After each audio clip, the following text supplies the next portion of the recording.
আসসালামু আলাইকুম everyone, welcome back to my channel Bilkis cooking. আজকে আমি আপনার লগে ভেজ মিক্স সবজি রান্নার রেসিপি শেয়ার করবো। আর অবশ্যই আপনার ভালো লাগবে, রেসিপি দেখার লাগে লগে থাকবা।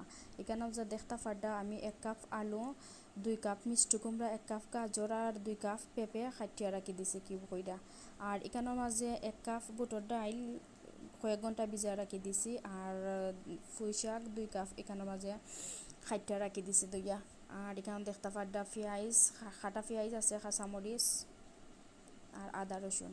এখন প্রথমে আমি একটা কড়াইয়ের মাঝে সব সবজি দিলাইলাম। দেওয়ার পর খাইটিয়া রাখা পুঁই শাকও দিলাম। দেওয়ার পর দেখতে পারডা এখানেও ডাইলে ধরলাম। আর এখানের মাঝে আমি 1 মুঠ খাটা পেঁয়াজ দিছি, 10-12টা কাঁচামরিচটা মাঝখান থেকে খাটিয়া দিছি। আর হাফ চা চামচ আদা আর হাফ চা চামচ রসুন, 1.5 চা চামচ লবণ দিলাম। 1 চা চামচ হলুদ পাউডার,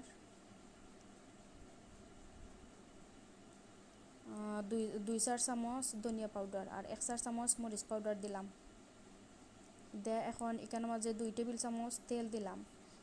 এখন হাত দিয়া ভালোভাবে মাখাইয়া বইলুমো। এখন বাগার দিতাম না, বাগারটা ফোড়ে দিমো। এখন গুইটা রাখি দিলাম 5 মিনিটের লাগে। 5 মিনিট পর দেখতে পারডা এখন সবজিরে ভালোভাবে নাইয়া মিশাইয়া এখন 5 মিনিট ভালোভাবে সবজিরে মিক্স করি লাইমো।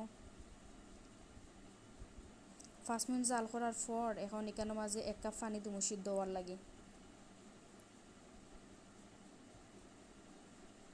এখন 1 কাপ পানি দিলাম, দিয়া গুইটা রাখি দিমো। সবজি যত সময় পর্যন্ত সিদ্ধ হয়েছে না অত সময় লাগে। আর এর ভিতরে আমি আরও 2-3 বার নাড়াচাড়া করবো। আর দেখতে পারডা এখানে আরও প্রায় 20 মিনিট পর আইলাম। 20 মিনিট পর দেখতে পারডা পানি টানি গেছে আর সবজিও সিদ্ধ হয়ে গেছে। এখন বাগার দিলাইমো। বাগার দেওয়ার লাগে আর একটা কড়াইয়ের মাঝে এখানে 2 টেবিল চামচ তেল দিলাম। তেল দেওয়ার পর আস্তা 3টা শুকনা মরিচের একটু মাঝখান থেকে ভাঙ্গিয়া দিলাম, শুকনা মরিচের ফ্লেভার বাড়াবার লাগে।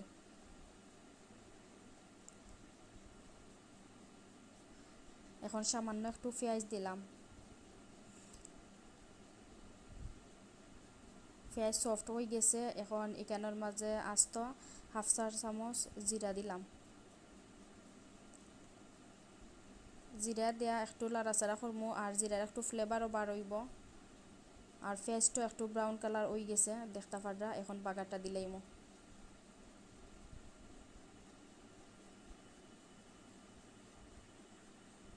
বাগার দেয়া এখন গুইড়া রাখি দিমো 2 মিনিটের লাগে।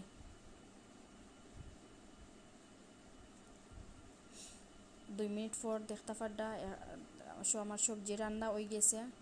আর এই রেসিপিটা এত মজার, আপনারা অবশ্যই ট্রাই করবা। ট্রাই করলে বুঝতে পারবা।